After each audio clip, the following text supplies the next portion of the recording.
Well, good morning. My name's Larry Schwartz, and I'm the Chief Strategy Officer for Okuma America Corporation. I've been in manufacturing for 45 years. Started out on a job shop when I was 17 years old. I had a chance to be President and Chief Operating Officer of Okuma Corporation of America for 7 years. I love manufacturing. Many of you I know personally, and I really want to say thank you for coming. This exhibition was really in response to all of you that we had a chance to talk to during IMTS. And what we really heard was, Larry, we missed a lot of what you had to share.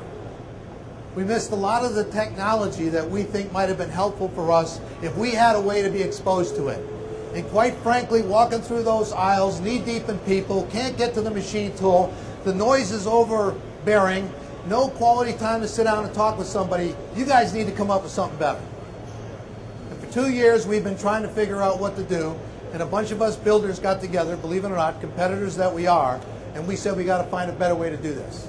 So this is our first attempt, and there's going to be critiquing going on here in all of the learning labs and all of the booths to find out, is there a better way yet to do this than what we're doing right now? But what I want to do, quite frankly, is share with you some of my personal experiences in these 45 years and some of my personal observations. Now with that, I want to share with you that I believe manufacturing in America is as strong as it ever has been. I believe we can compete with anyone in the world. All we have to decide to do is do it. And in some cases, we do have to invest in technology. I'm going to share, though, with all of you some personal experiences, and it'll be interesting to see what you respond to some of these questions about your very plant, your shop, what you do there, what you've observed. And in the end, hopefully, what you come out of this is with some real help, with some solutions that you can apply today when you leave here, and that you're encouraged and excited to go do it when you go back to your plant. We have the power, we all do, of making manufacturing the leading area of our economic returns. And I think the government just woke up about a year ago. We're leading this recovery. It might get a little slow now and then, but truly, so you would have some insight, Okuma America Corporation is expecting its best year ever in America. Best year ever, better than 2007. Think about that a minute. We have woken the sleeping giant. Productivity, today, tomorrow, and forever. And when I mean forever, 2004, we launched our new Think Control. For those of you who are at IMTS, a completely open architecture control. A control that was intended to provide you information and knowledge. A control that was going to allow you to plug and play and use other third-party hardware and software. It was going to be a tool that if you choose to do better in your plants, you can. And you don't need my permission. You don't need Okuma's permission. It's up to you to find the source of value and apply it. When I visit many of your plants, there are all kinds of issues related to productivity improvements. And I've been involved in applying for applications where we're talking about spending lots of money. And if you know anything about appropriation requests, it always seems like no matter how detailed you get, somebody's going to shoot you down. Now, as manufacturing engineers, just out of curiosity, how many of you guys are involved on the shop floor making improvements? Just raise your hand. Okay, one of the most discouraging things I know for all of you is that you think you have a solution. You think you can do something better, and somebody else doesn't quite get it. And a lot of problems with that is somebody talks about too much risk. Well, I'm going to talk about what we have to do to minimize the risk. I'm going to talk about how we partner together to succeed. This is not just your issue. It's Okuma's issues. It's our partner's issue to help you deal with the risk. Now, Obviously, there's things you can do today that are low risk, quick ROIs, and then there's other things. I'm going to spend millions of dollars, and it's high risk, and the return is going to be slow. What do I do? How do I deal with this? When you think about some of the barriers that we all deal with, and if you were in that presentation this morning, I left there angry. I left there angry because one of the things that you heard about were resources, people, time. Are you guys trying to do more than you humanly possibly can? Most people I understand and I talk to are just overwhelmed. How do I do any more? How much more can I deliver? But I'm going to ask you to do something. As I asked our people at Okuma, you never stop giving. If you really want to be the best, if you really want to compete on a global market, then you have to use all the tools available. And I'm going to share some things with you. It may surprise you. You may have been walking by it every day. But there are things we can do today to improve our productivity. Money. Geez, money is always an issue, isn't it? Where do I get it? How do I get it? How do I get it when I need it? The banks today are more difficult to deal with than ever. How do you actually get monies to make the improvements that you need? Human resource. I bet you almost every customer I visit said, Larry, I would love your machine tool. Are you going to provide an operator with it? Because I really can't use it if I don't have an operator. And by the way, Larry, I got jobs for hire and I can't fill them. What is wrong with this picture? What are we doing wrong? Now it goes back to the educational system. You were challenged a little bit in there. I'm going to challenge you a lot. We have an obligation. That obligation is to get back to the basics. If any of you have ever followed Vince Lombardi, when he went back to the locker room and he was going to do this inspirational talk to his football team, he started out by saying, this is a football. We're going to go back to blocking and tackling. And somebody said, Coach, slow down, please. Do that again. Now, we have an obligation to our community to figure out how we can incite our teachers and our educators to understand. We have to start in the elementary schools. We got to get back to metal shops. I don't know of a high school today that even has a metal shop. High school. Think about that a minute. Technical schools, what do they have? You know, some of the universities, some of the most brightest educational arenas we have in this country have the most obsolete equipment to work with. What is wrong with this picture? We have an obligation to do something. Risk. If it was easy, everybody would do it. There is risk in everything we do every day, and I know you all know that. The question is, to what level are you willing to share the risk? And I want to talk about that. Lack of commitment. Does that look like anybody you know? I hear people talk about wanting to do something, and as soon as the rubber has to meet the road, you turn around, they're all gone. There needs to be a real commitment. And if you're not committed to change, you shouldn't be on the team. You just can't do it. You can't drag anybody around. We don't have time. I just said human resource. You're overwhelmed. You don't have time to repeat yourself 5, 6, 7, 8 times. This is up to you to do what needs to be done and communicate clearly. Knowledge. I'm a firm believer that knowledge is power. And the day you don't believe that's true, you're making a mistake. It is true. And the more information you can collect every day about your business, the smarter you're going to be. And you'll understand what I use the term slow fat rabbits. You go out there and slay every one of those slow fat rabbits as fast as you can. But the trouble is, nobody knows where they are. And you know why you don't know where they are? Not all the data and information you get from the shop floor that you need. We're going to talk about how that can happen. And you're going to see it real time over here. Complacency. Everybody talks about wanting to improve productivity, but who's going to willing to take the risk? Who's going to put some money up on the table? How are we going to form a partnership that we share in it equally? That's what this is about. Time. Have you ever heard that one before? Too busy doing the same thing, expecting different results? My goodness. Most of us live by that. Why? Or the other one that really bothers me a lot. Been there, done that? Didn't work? Don't waste your time. You know, when someone said that to me, I said, how long ago did that happen to you? Oh, he said, it must have been 5 years ago. Excuse the language, ladies. What the hell have we been doing for the last 5 years? Nothing? The advancements in technology are huge. And I said to the individual, you're going to think I'm crazy. But if you failed yesterday, try again today.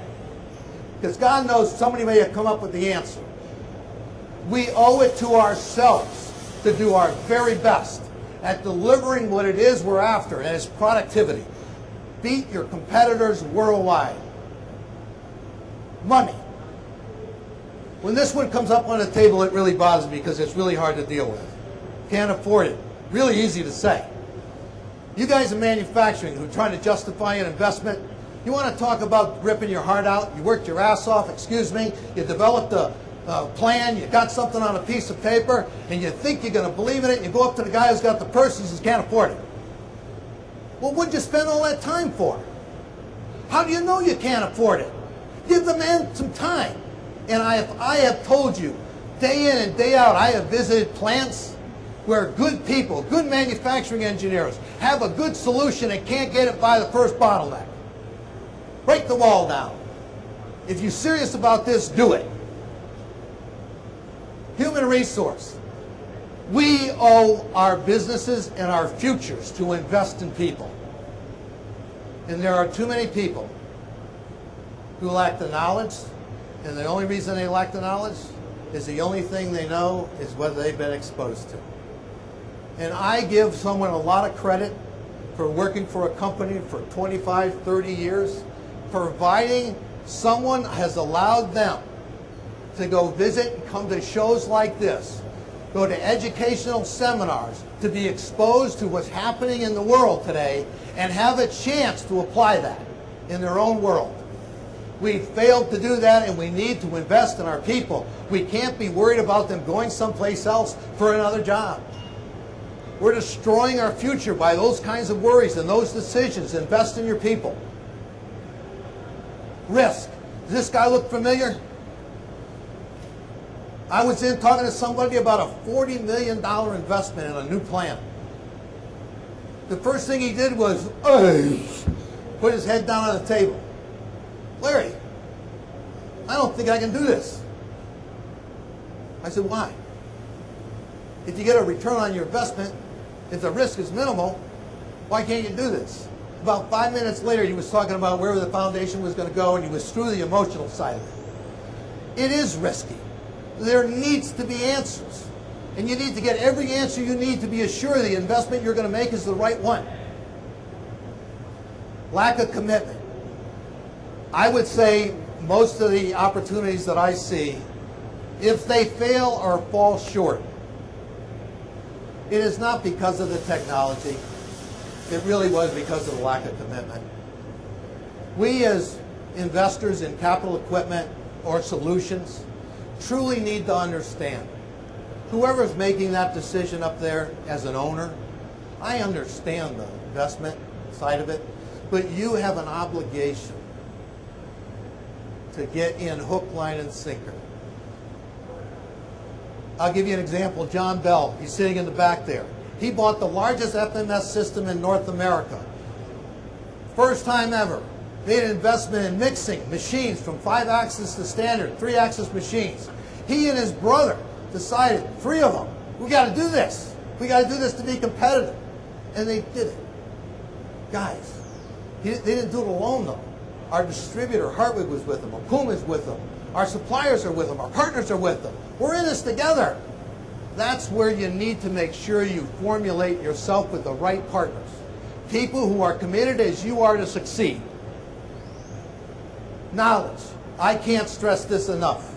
There honestly is too little knowledge really understood. And I'll give you an example, and I shared it with our team this morning, 8 o'clock.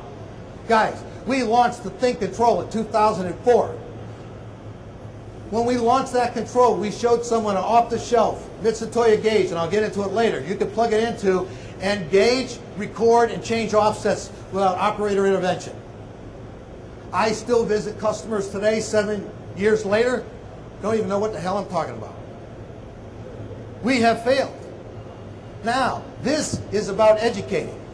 We have to increase the level of knowledge and understanding of how you apply this technology.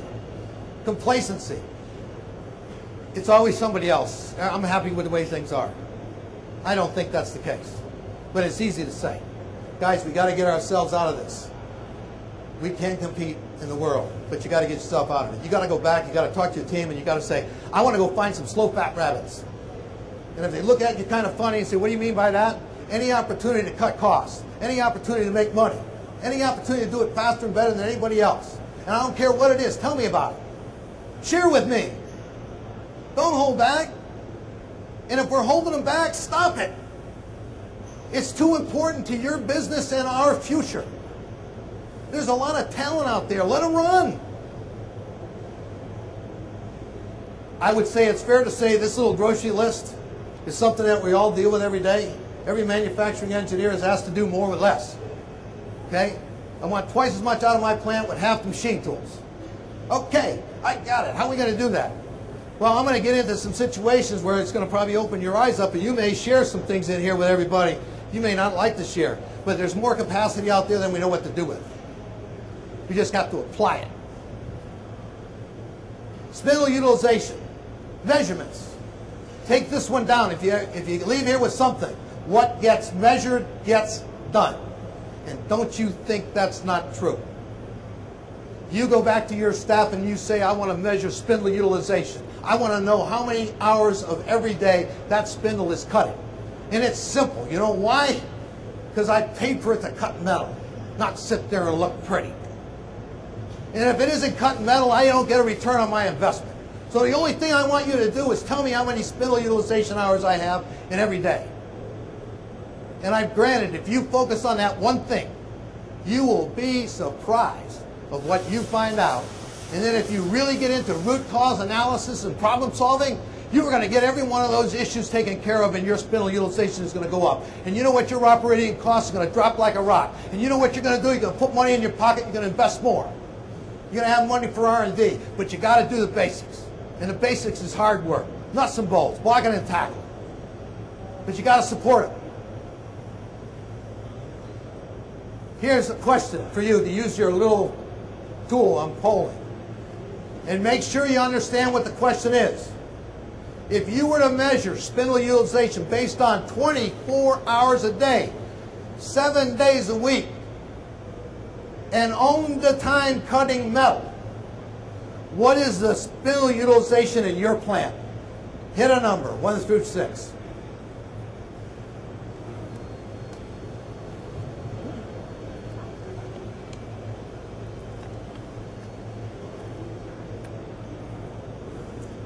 Let's see what everybody did.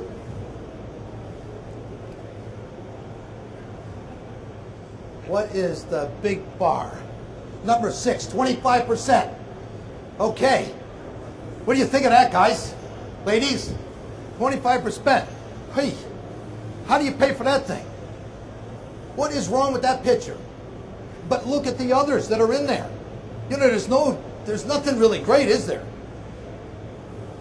But you know, there are some people, I've asked that question to, and they think they got 80% utilization. I said, excuse me, you're on a different planet than I am. Let's take a walk. And I walked through their plant, and I bet you 80% of the stuff wasn't running.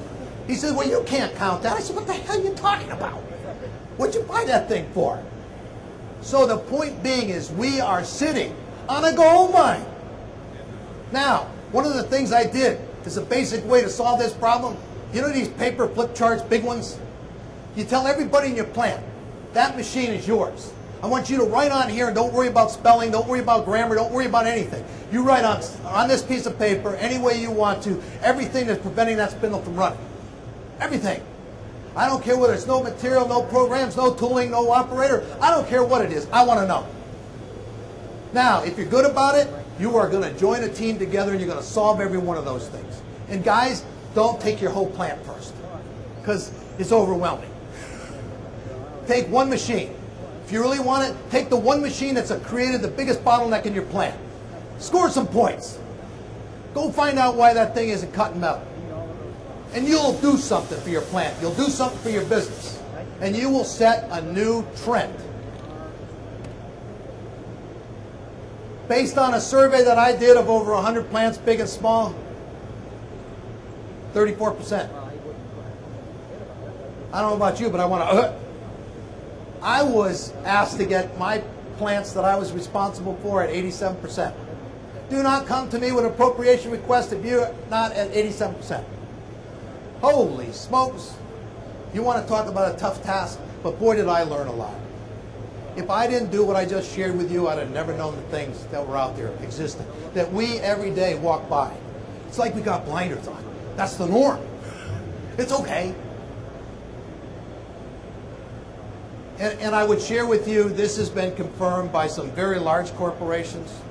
And I had a very large corporation who I was meeting with some very high-level people, and I told him what I saw, and he said, I don't believe it. And I didn't really think he believed me. I got a call back from him the next day. He went out, walked around the plant at lunchtime. He said, Larry, you were kind. Thank you very much. But the fact of the matter is, we are sitting on a gold mine. You know, if you talk about some of the things, and I'm going to point out some of these things that you may have in your plant, you may be seeing these things, and then let's go see what the reality really is. By a sign of raising your hand, how many of you have lathes in your plant right now with bar feeders on them? Whoa, I should be in a bar feed business. How many of you have horizontal machining centers with at least 2 pallets on them? That's another good business to be in.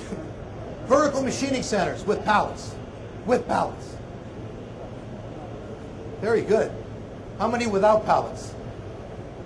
Okay. And then how many of you have horizontal machining centers with a multi-pallet FMS system? Ooh, good. I know you know why you bought them, so I don't have to tell you. So when you look at this, and in robotics, anybody have robotics? Great. Have you ever taken a walk through your shop during lunch? Are they on the same deal that the people are on? Because I'll tell you what, I have yet to walk out and see a horizontal machining center with a 2-pallet running at lunchtime. I have never seen a lathe with a bar feeder running during lunch.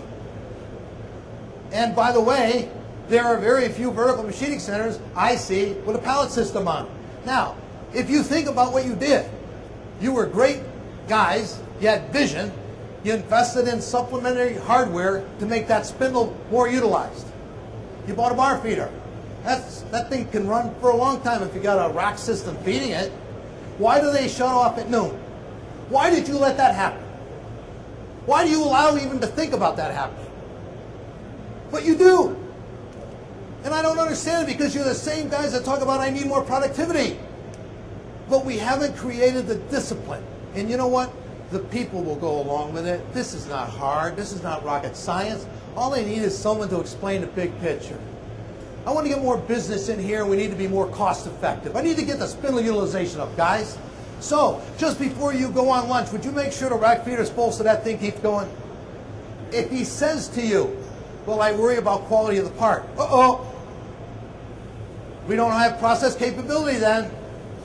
Or do you really think he's standing around checking every piece? I don't think so. So somebody's got to find the real reason why not and make it happen. Make it happen. Pallet systems on horizontals. You know, you spend more money for a horizontal by far than you do a vertical, right? And a lot of people bought it for numbers of tools, pallet changing system, and chip evacuation. Much better than a vertical and everything laying there, numbers of tools. Fair enough to say? But you go out there, and I've gone out there to plants who literally have hundreds of horizontal machining centers, and they're all on lunch. And by the way, they get a coffee break too, 1 in the morning, 1 in the afternoon. Why? Why do we walk by that? Why do we accept that? Guys, join that team together and convince them it's in their best interest to assure maximum spindle utilization. Now, What I'm sharing with you is real. Now, there's another side of this thing, besides coffee breaks, lunch. Now, I don't know how many machines you have. You multiply the hours, minutes. You decide how much more product you're going to get out the door. If you decide to work them during lunch, I don't think the machine will complain. Have you ever gone out at night? This happened to me one time at a very young age. And I was working on a night shift in applications engineering, and I was processing some jobs. And I walked out into the shop. It's a 200-man job shop. Lots of machines.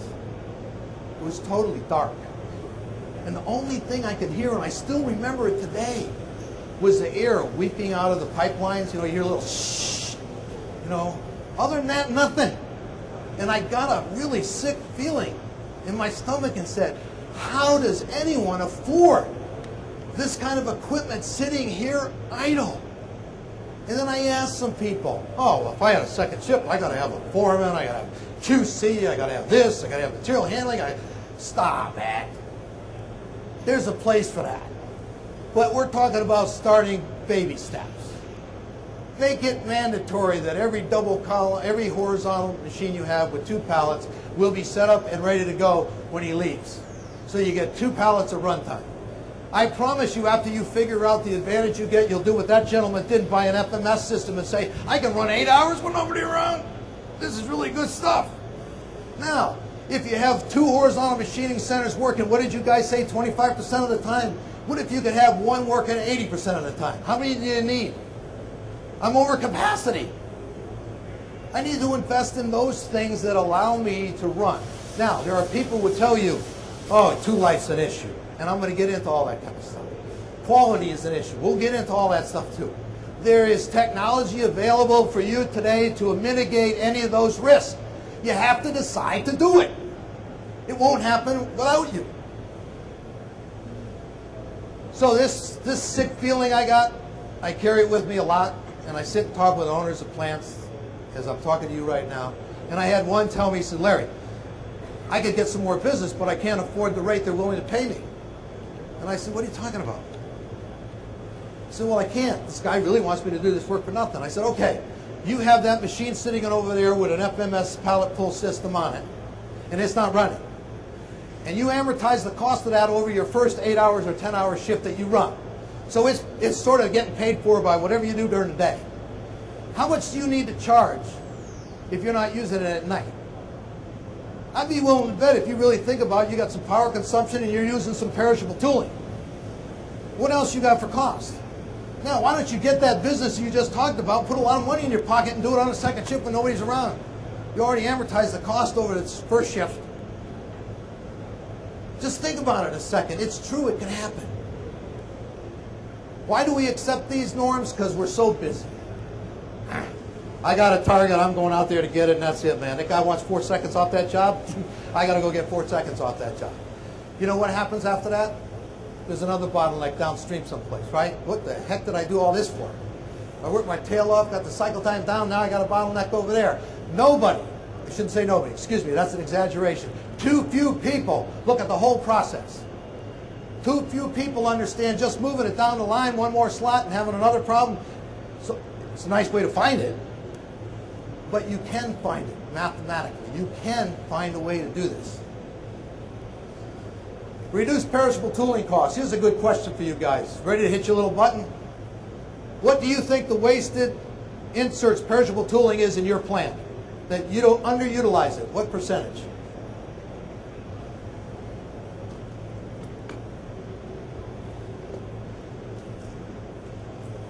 Let's see what everyone said.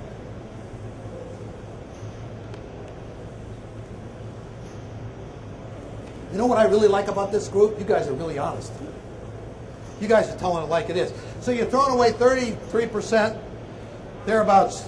You want to know what the survey did for us? 30%. Now, let me tell you what happens in the shop. You guys know. I don't know how many of you guys ever walked out and watched a guy change an insert on a machine. But I have, okay? Now, guys, he's walking out there to do his job, right? What's his job? Who decides we're going to change the tool? Who is it? Operator, right? Okay, we got invested how many? $500,000 in a machine tool? $100,000 in a machine tool? He's going to decide. Well, he's better be there, right? If he's not there, what happens? Break a tool, scrap a part, smash a machine. So it's really important that somebody be there to deal with this, right? How does he or she decide? Anybody know? Ears? He's listening. Eyes? He's looking at chips. Now, us great machine tool builders, we came out with a solution for that. It's called tool life management. In my levels of understanding, it's Mickey Mouse.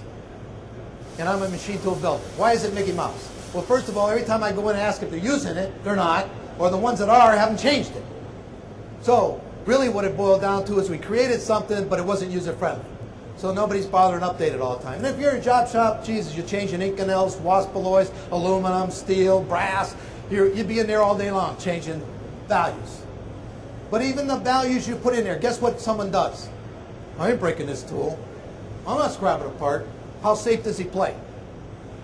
Put in 70% of maybe the numbers of pieces or 70% of the time, but he plays it safe, right? Fair enough? I would, if it was me. Okay, so now he's throwing away 30% of the use. So he's confirming what all of you said. And you think about the risk we take. You got a $500,000 machine or a $100,000 machine, and this technology that's available today, I'll talk about it. It's over there in a booth, Karen Engineering. It's been around for a long time. People use it all the time. Adaptive control. What is wrong with us?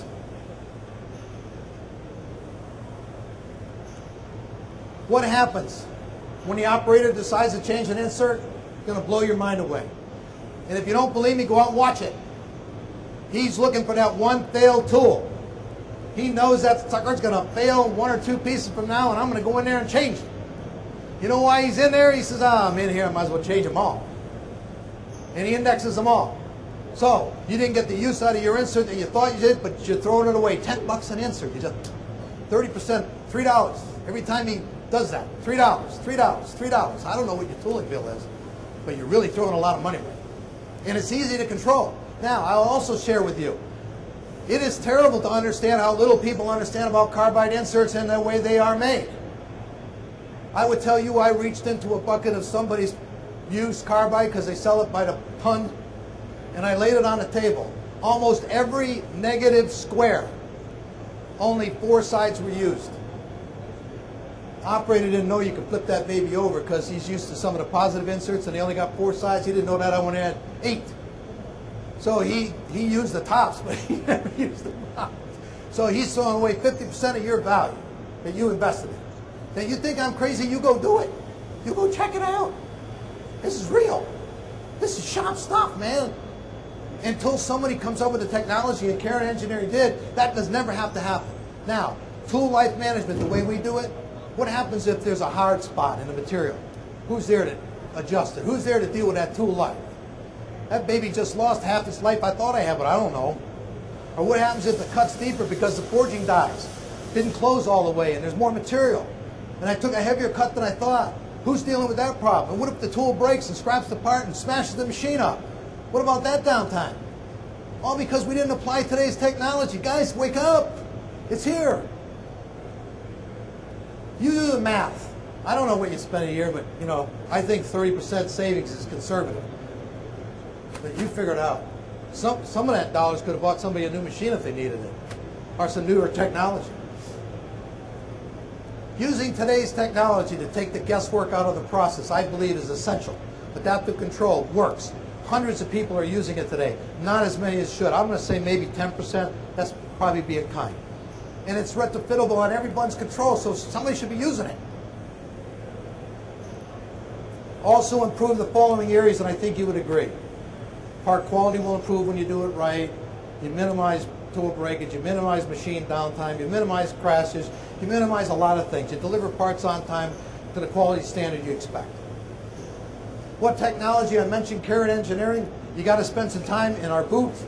We are applying all of this technology that I talk about today. It's over there. You can see it. You can go to their booth. They're right across the aisle. Sit down and talk with those guys. It works. Information gathering. This is a good question. What percentage of your machine tool controls today on your shop floor are integrated with your business system? What percentage of them? Integrated to your business system. I don't mean somebody getting some stuff on a laptop and running around telling everybody about what good it is. I mean in your business system. Everybody ready? Woo. By the way, that's what I expected. You guys are honest.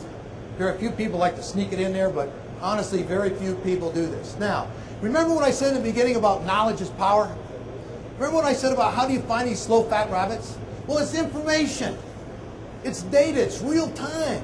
Now, if you get it and nobody does anything with it, what a waste. But what I'm sharing with you is if you really commit to improving productivity for your company, you need to invest. Invest in communications and information and make sure that it's formatted in a user-friendly way. I used to get reams of paper from my IBM printout was on my desk. And I had to flip through that baby looking for all those slow fat rabbits. And what a pain in the neck. All I want is exceptions. Tell me everything that's not the standard. And then give it to me in order of degree of bad. Then I'm going to go after the bad and I'll work at it. I need data. That's all. And I know there's a team of people in the plants that I visited that would love to tackle that stuff and go solve it. Just give them the tools. What percentage of your machine tool controls would you like to have integrated into your business system?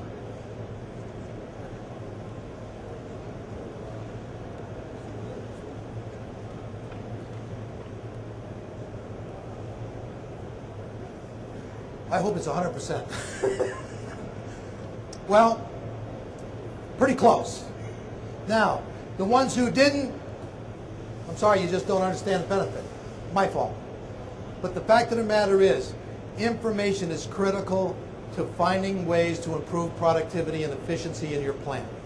If you do not have the data, it's pretty hard to solve the issues. Knowledge is power. I've said that a few times. I really believe it. But I think it's important that we start connecting the dots in our shop floor. The front office basically has all the information they need, but the shop floor, we're scavengers for all intents and purposes. Or if you're running a job shop and you do low lot size production, you already spent the money, got the problem, you shipped it, and the trouble is you didn't hit your standard, you used too many perishable costs, your setup time was way over your estimate, and thank God I hope I don't get that baby back again. But it's too late to do anything for it because you don't get all that data until after the fact. Now, what are you going to do when you get another job like that? You're going to quote it the same way? Most likely because nobody's got any data. And if he didn't talk to you on the shop floor, he's messed up again.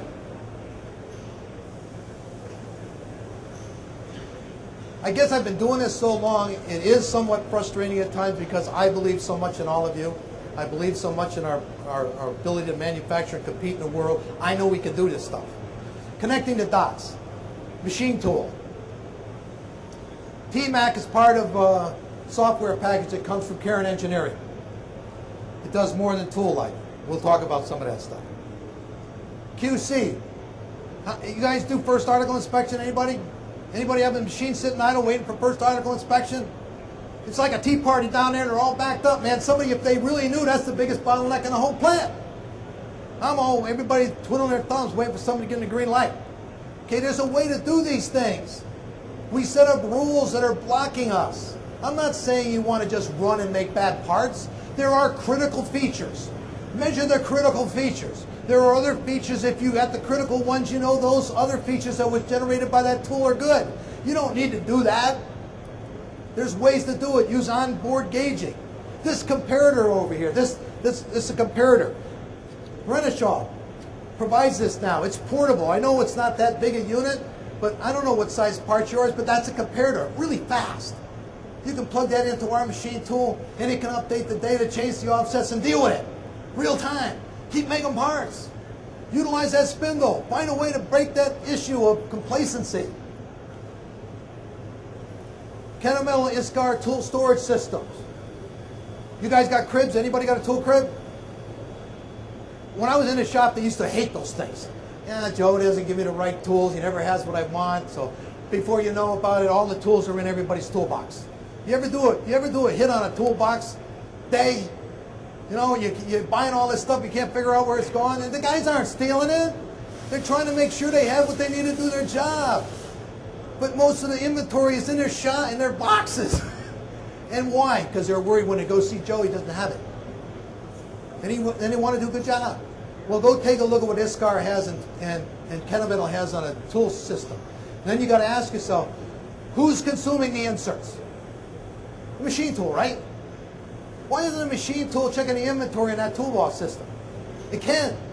By the way, why isn't that toolbox system hooked up to your supplier, Kennametal, if that's who they are? Why don't they come in and fill it up? And why don't you only pay for what you use? Why don't we connect the dots? It works. Why do you buy that inventory and have it sit there? Make them have it there. And make sure they deliver it like the bread company does to the grocery store. No bread on the shelf? Out of here. She says, I got 20 minutes. I need 2 hours. Suppliers, again, integrating suppliers into the system. I saw you, Julie. I couldn't help it. And then production control. Really, capacity planning, understanding where your bottlenecks are. What are you going to do about them? Anybody read the book, The Goal? Man, that's a great book, man. I couldn't put that thing down. It's like a mystery, you know? Everybody should read it. Everybody should understand there are bottlenecks in every plant. All you got to do is find them, break them up, move them down, do it again. And you'll get better and faster. MT Connect. You may or may not have heard about this, but quite frankly, it's long overdue. We have it, we're showing it, and by the way, we're monitoring a legacy machine of ours that's in our plant in Charlotte. We hooked up the black box, we have the data, we're collecting it, and you can go over there and look at it. Guys, information is critical. Spend some time with them. Invincible. These individuals have the ability to connect your critical production points, get you real-time measurements that you can deal with. We can no longer deal with this potential production issue. We plan for X and we get half. What happened? Where's it going wrong? That data and information is critical. True asset potential. Why aren't we getting it? These are some displays that they have put together, but basically really what it is you decide what you think is critical in running your business. You decide what work centers are critical for you. You decide what data is critical to get to you on a regular basis, real time. And I don't care whether it's on your BlackBerry or at your home or on a laptop or in your car. This is serious stuff, and information needs to be looked at and dealt with. And their systems are smart enough that if you have an alarm on a machine, wouldn't you like to know that the right alarm went to the right maintenance guy, whether it's electrical or mechanical issue? Wouldn't you like that electrical or mechanical guy to know what the problem is, and he's going down there to deal with the issue with the right appropriate parts? Wouldn't you like to know how long it took for the bell to ring and the bell to be shut off? So you can understand, maybe I do need another guy with 100 machines. Maybe one guy can't do this. Maybe if I get 2 guys, I get better utilization out of my spindles. Stuff happens, but you don't have the data. And you know, I'll share with you one of the largest corporations in America, world renowned. I was talking to somebody and I said, can you tell me cost of purchase or cost of ownership? And they said, no. So your investment is based on how quickly you can get an ROI based on purchase amount. What if you found out that was the most expensive over time? And we think we're making good decisions. We don't have the data to back up those decisions. That's a shame. Quality control. Capability studies. Is your process capable? Is your machine capable? How do you know that? Well, we tweak it here, we tweak it there, we get a good part and everything's fine. We don't make our standard, we get a quality part on the time. I did the best I could with what I had. That's life. Now, do you want to do something better than that? I'm going to share with you some tools that have been around for a long time. Some of you you're probably all familiar with. Then I'm going to tell you what some off-the-shelf gauging and quality tools are today that you can apply. I say eliminate the operator intervention as much as possible. Now, I'm not saying they're bad people. Really, maybe what they need to be doing is working on the next job setup in preparation for what happened.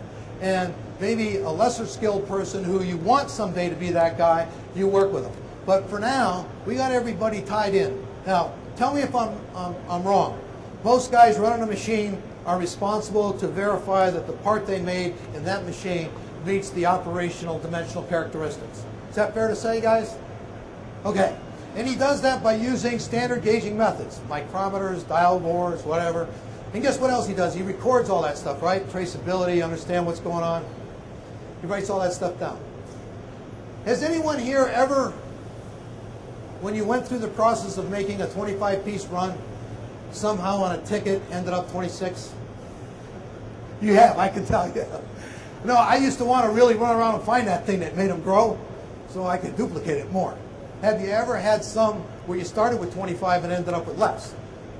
And it disappeared. Nobody knows where it went. Well, it went in a scrap bucket is what it did and went out with the chips. But the fact of the matter is we don't know enough information real time. 15 minutes, she's telling me. I got 15 minutes left. Inspection tools. You guys use these in your shop? Inspect? Oh, you know what? You're like, I can't read this anymore. They went to this, right? That's what you're referring to? This was a great tool for us guys that can't see. I mean, you know, really, dividing those lines was really tough. So we got this tool. Now, they got a digital one like that too, right? You got those in your shop?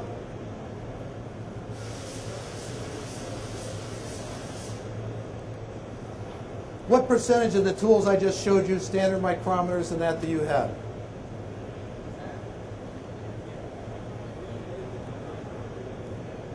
I can't wait to ask you the next one.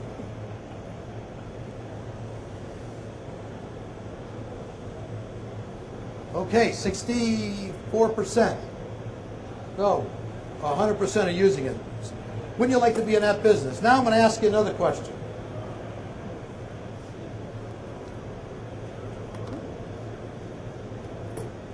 Anybody have one of these? Anybody use this? This is an off-the-shelf Mitsutaya caliper. It's got a USB plug. Anyone have one? Okay. What do you plug it into? Computer. And what do you get out of that? Information. And where do you take that off your PC? Just share with people, just want to know what you got. Okay. So a couple people in this room put this in so they can collect data. And however they want to use it, it's their business. Now, why isn't this plugged into the machine tool? And by the way, they make them with RF now, so you don't even have a wire. You hit the transmit button. A couple bucks more. But how many of you, if you think about this, if this was plugged into the machine tool, what could happen?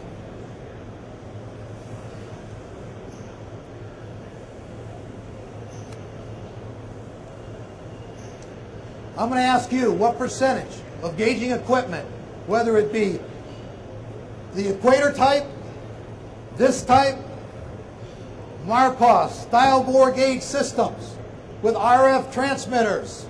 How many of you use these types of electronic gauges in your shop today?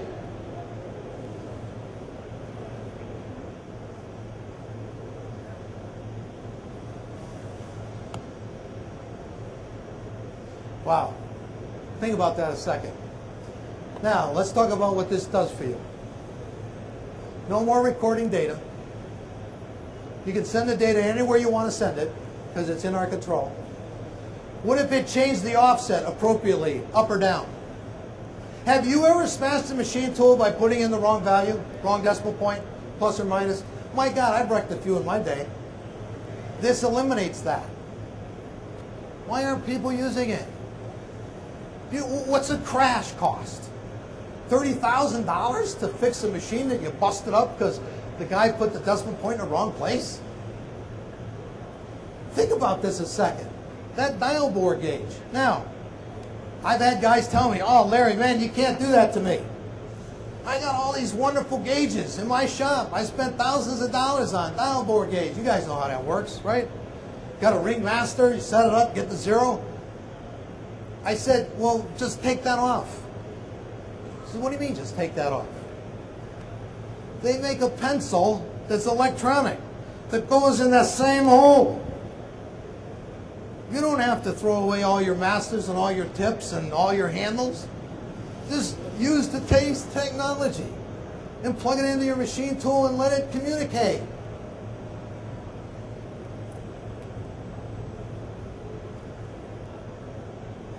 I think you would agree selecting the wrong tool off the registry is something that happens, an operator does. They're human beings, I'm not faulting them, it happens.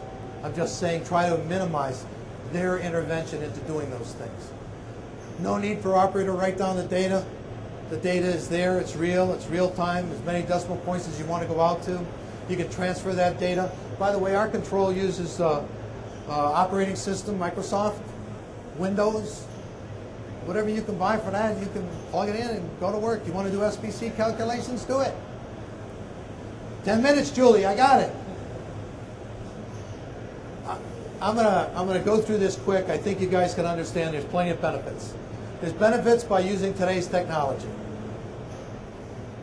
I believe, though, it will take a commitment on all your parts. If you sat here and go home and do nothing, I'm sorry I wasted your time. However, if you go home and you take any piece of what I'm sharing with you and try it, it is not a big investment. And your gains are big. And the risks are low. And you get people involved in a different way.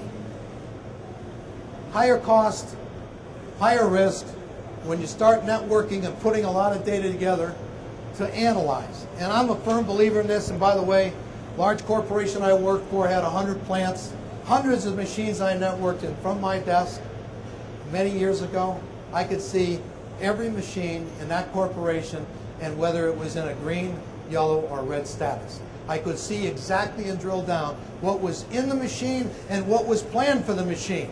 If I needed to take work from one plant to another, I could clearly understand where the work was on the same identical machine tool.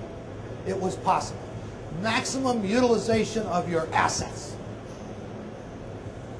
And I'm talking about whether you have Job Boss or you go as complicated as SAP. Communicate, networking is critical.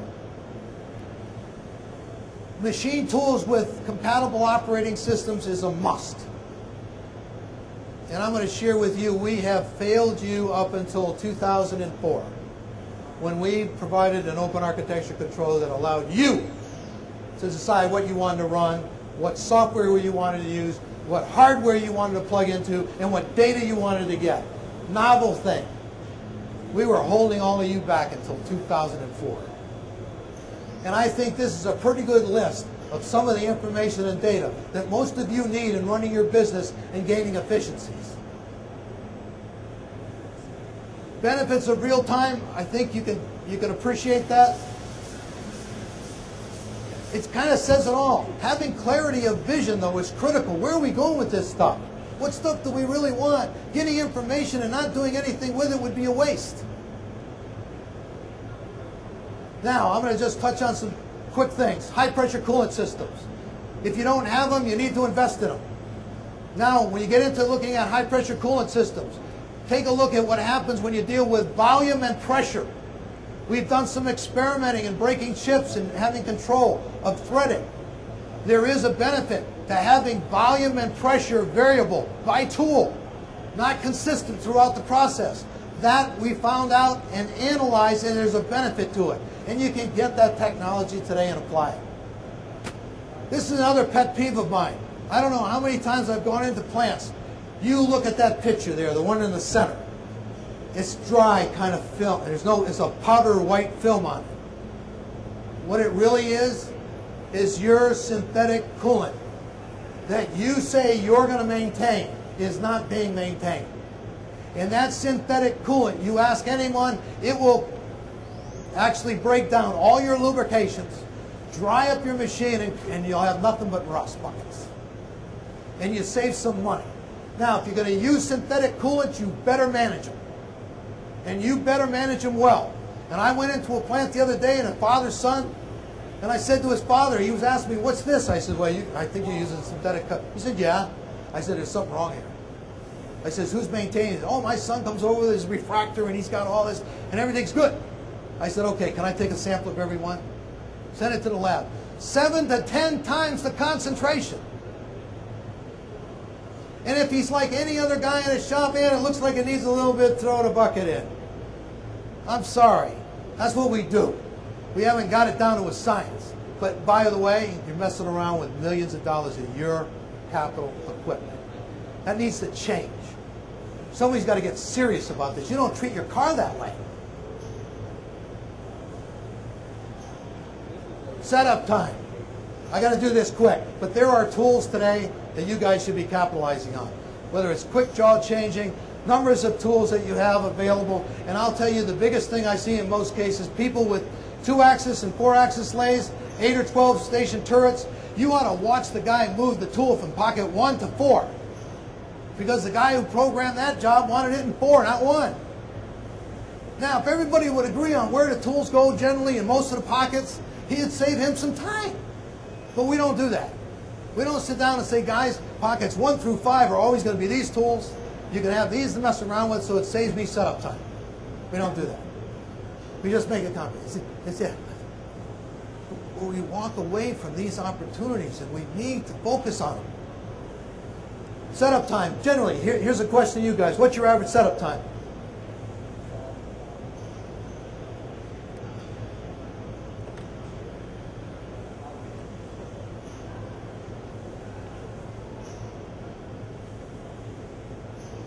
Three. 2 hours. Okay. That's a lot of time, isn't it? And I bet you everybody says, man, if I could figure out how to do a better job doing setup, I could get more spindle utilization. Well, get the flip charts out. Start thinking openly, out of the box. We'll talk about some things. Quick change tooling. Larger tool changer capacity. Do you know how many guys buy tool changers and say, you know, I only need 40? And then right after he has it, I wish I had 60. Then right after he got 60, I wish I would have had 80. I was saving money. No, what he was doing is tearing into his setup. Guys, it's a little more expensive up front, but if you're running a job shop, you don't know what you're going to build tomorrow, and you got a bank of tools in there, believe me, you can get this down with science where you don't have to change all those tools all the time. You got to start thinking about how to do that. Penny wise, pound foolish. And I'm not just trying to tell you to get into buying a lot of ATCs, capacity. I'm really talking about reducing setup time. Pallet changes. The more the merrier. And I've had guys tell me, he says, well, Larry, I don't have high volume. You don't need high volume. That's what this is all about. This is all about doing cats and dogs, 1, 2, 3. And put the pallet away. And by the way, I'm a big believer in castings, forgings. They're evil as hell, man. Because you know why you need a special fixture, right? Do you know how many people out there could take a block of steel and mill it today, fasten it, somebody could order a forging, maintain the pattern, pull the pattern, do all that stuff, and still have the same function, form, and fit? But no, we're stuck, man. That baby was a forging, so it was 1909. We got to do that same thing today. What is wrong with us? Chip vices, block vices put up there, take a piece of cast iron, mill it down, I'll get it delivered faster, less expensive, and the guy's still waiting to get his castings. And you're paying for all of that time. Why? Why don't we get out of the box and do what needs to be done and challenge our customer even? Hey, I can do this to you tomorrow, or you can get this in 18 weeks. What do you want? I think the answer we all know. This is an example you'll see over here. You need to spend some time. 3 very different parts. Where'd they go? Well, one's a round aluminum piece. The other one's a shaft. The other was a little square rectangular piece. They're all getting set up and changed over out there. The average setup time? 3 minutes. 3 minutes. Little square part, shaft, and a round piece. And all we got to do is do quick change, jaw change. The tombstone on the right-hand picture, the far one over here, that's been milled. It's got the same diameter that the jaws had to do the aluminum part. So I don't have to change the jaws. I just slip that thing in there, put the square piece on there, and run. And by the way, that's a multitasking lathe. And most people have said, well, I'm going to put that thing in a machining center. Why? The machining center's got 30 tools. This thing's got 120. I can run one of those, one of each, and I can get it all done and change them all over and 6 minutes. And hit cycle start. That's what we need to do. I said before, these things are evil. I really mean it. If you can find substitutes for these things, they are a nightmare when you get into weird configurations, but sometimes you can't. But ask the question. And I talk about possible solutions. I think I touched on most of those. Automation. Ooh, too costly, too expensive. You need to spend some time with Mark Eddy, Gosker Automation. Guys, they got a lot of the problems solved. It's not as bad as you think. You've got to spend some time. There are people automating a lot of things. Job shops are automating today. And I'm going to show you a family of parts, and you can take a look at the picture. He runs all those parts, all those various parts that you see there, he runs them through that cell. Not changing anything. Whoop. Here's another one, shaft. That whole family of shafts. Anytime, anyone. Cost effective. The thing runs 24/7. Think he's making money? I think so. He expanded it. The opportunities are there. And believe me, I would say a critical part of this whole thing is making sure you have partners that are willing to help you. I'll say this again. Take the handcuffs off your people. Give them the tools they need to do the job that you're asking for them to do. Invest in today's technology. Partner with people who care and have the expertise and the willingness to help you succeed. And take ownership of it. I don't mean just drop a machine on your floor and say goodbye.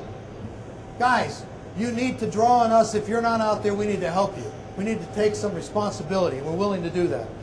That last little comment, think for yourself. Think is our control. INC is for intelligent numerical control. And really, think for yourself. Remember, knowledge is power. What gets measured gets done. I believe in it. Do it. Take the handcuffs off your people. Invest in their training, and please invest in their training and their knowledge. Don't be fearful about them running away. It's a must. Find the partners who can help you provide cost-effective solutions. Be open to change. Communicate your vision day in and day out. Must be reinforced constantly. We have a facility in Charlotte, North Carolina with 41 partners. Some of the most fierce partners, competitors in the world are in that same building. It's like going to a shopping mall. You want to talk about having an opportunity to talk with some of the experts in the industry and help you solve a problem? And guess who gets to select them? Another novel idea, you do. Their job is to sell you on their technology and how you can get a return on that investment. This is one last video I want to show you, and this is taking something that is impossible to the next degree. Before ending, I want to say thank you.